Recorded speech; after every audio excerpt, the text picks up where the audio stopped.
Welcome to Advertising Week Europe 2015 and welcome to the Drum Daily Ad Week Digest. I'm Clarke from the Drum magazine, and every day this week I'm going to be joined by one of our team to digest the very best of the day's events here at Ad Week, and I'm delighted to say for our first instalment I'm joined by the Drum Editor-in-Chief Gordon Young.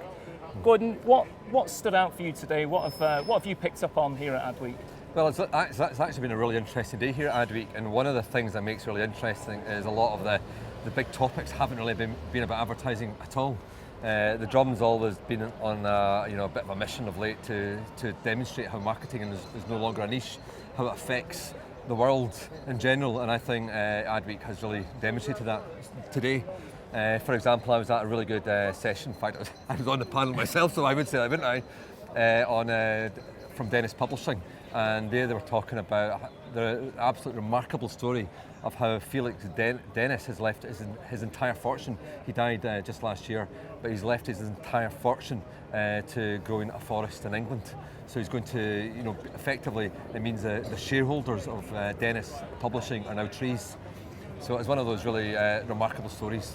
And how is that transforming the publishing business? What is that doing on a sort of day-to-day level to Dennis as a media brand?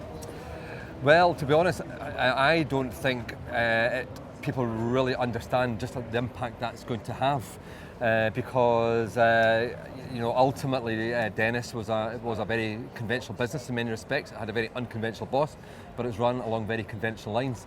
But I think fundamentally the fact that that business is now about growing this remarkable forest must change that business ethos. I think on the subject of publishing, one of the interesting things I saw today was the Times editor, John Witherill, in conversation with the big beast of media, Jeremy Paxman. And it was interesting, very kind of advertising focused audience, packed crowd, but they didn't really touch on advertising at all. As you said, there's bigger themes here this week. John Witherill said that he was pressed by Paxman in true inquisitive style on how long the Times would be around as a print brand for, and he said unquestionably the next 20 years. And I'm guessing that from what you heard from Dennis today as well, there's this idea that although we're in the throes of new media, the old kind of traditional print brands are going to be around for some time yet. Well, I think traditional print brands will be around for some time yet, but I think what we can learn from the story of Dennis Publishing is that every brand needs a mission. Now, you can talk about corporate social responsibility until the cows come home, but fundamentally, that is different. I think every brand needs a heart and needs a mission.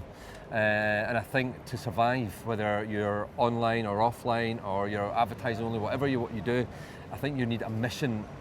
The mission's got to be at the heart of what you do.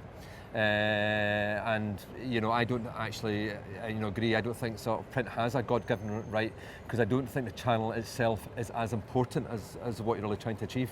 Okay, and on the subject of a mission, just finally, got the Drum bus here this week, ferrying passengers around Ad Week, doing a whole host of cool things in the process. What's the idea behind that? Well, the Drum has really gone into the bus business.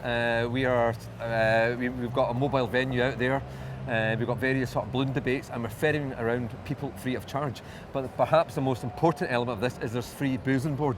So if anybody wants to join the Drum bus and get a free drink and get to an interesting destination, you're very welcome to come along. The bus leaves from Germain Street, but you can actually find our bus schedule somewhere online. I'm not quite sure where, but it's somewhere online.